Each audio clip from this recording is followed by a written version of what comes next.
নদিয়ার নাকাশিপাড়ায় নাগাদিতে কংগ্রেস নেতা এবং তার ছেলেকে খুনের ঘটনায় ১৩টি আগ্নেয়াস্ত্র এবং ১১৪টি কার্তুজ উদ্ধার করেছে নাকাশিপাড়া থানার পুলিশ। পুলিশের বড় সাফল্য এবং এই যে অস্ত্র উদ্ধার, তাতে করে কিন্তু রীতিমতো ফের চিন্তার মুখে এলাকাবাসী। তার কারণ এই অস্ত্র কোথা থেকে এলো, এই অস্ত্র কী বা কারা কীভাবে নিয়ে আসলো, সমস্তটা কিন্তু খতিয়ে দেখছে পুলিশ।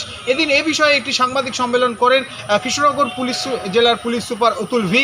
তিনি বিস্তারিত বিষয়টি জানান এবং তিনি জানাচ্ছেন এখনও পর্যন্ত তদন্ত চলছে, একাধিক ব্যক্তিকে গ্রেপ্তার করা হয়েছে এবং এই যে অস্ত্রগুলো যে দুদিন আগে শার্প শুটার তাদেরকেও কিন্তু গ্রেপ্তার করা হয়েছে পুলিশের পক্ষ থেকে। কিন্তু এই অস্ত্র কীভাবে মজুত করেছিল তারা, তাও কিন্তু খতিয়ে দেখা হচ্ছে পুলিশের পক্ষ থেকে। তবে এত পরিমাণে অর্থাৎ ১৩টি আগ্নেয়াস্ত্র এবং ১০০রও বেশি যে কার্তুজ উদ্ধারের ঘটনা ঘটেছে, তাতে করে কিন্তু রীতিমতো পুলিশের বড় সাফল্য বলে মনে করছে ওয়াকিবহল মহল। সময়ে তো দুষ্কৃতীরা পালিয়ে গেছিল, তারপরে আমিও স্পটে যাই সেদিনকে। আমাদের ডিএসপি অ্যাডিশনাল এসপিরা আমরা সবাই সুপারভাইজ করি সেদিন রাত থেকে। ওই রাতে আমরা ২-৩ জনকে ধরেছিলাম। তারপরে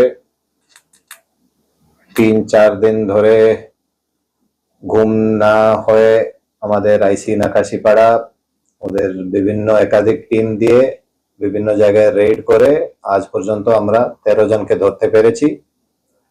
এই ১৩ জন মধ্যে কিছু লোক আছে যারা প্ল্যানিং মধ্যে ছিল, কিছু লোক আছে যারা এক্সিকিউশন টিমে ছিল, আর কিছু জন আছে যারা টিপার ছিল বা অন্যান্য ওদের রোল ছিল। এদের মধ্যে ২ জনকে আমরা বাইরে থেকেও ধরেছি। একজন যে শুটার ছিল ওকে কর্ণাটকা বিজয়পুর ডিস্ট্রিক্ট থেকে আনা হয়েছে, আর একজনকে অ্যারেস্ট করেছি আমরা ওড়িশা থেকে। এই ১৩ জন মধ্যে ৩টে ছিল যারা শুটার ছিল, নিজে এক্সিকিউশন টিম মধ্যে ছিল। গতকাল ওদের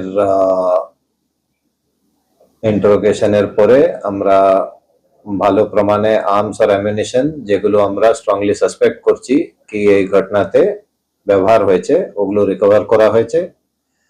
মোট এই কেসে আমরা ১৩টা আর্মস আর ১০০ থেকে বেশি অ্যামিউনিশনটা রিকভারি করেছি। ২টো গাড়ি সিজ করা হয়েছে যেগুলো ঘটনাতে ব্যবহার হয়েছে।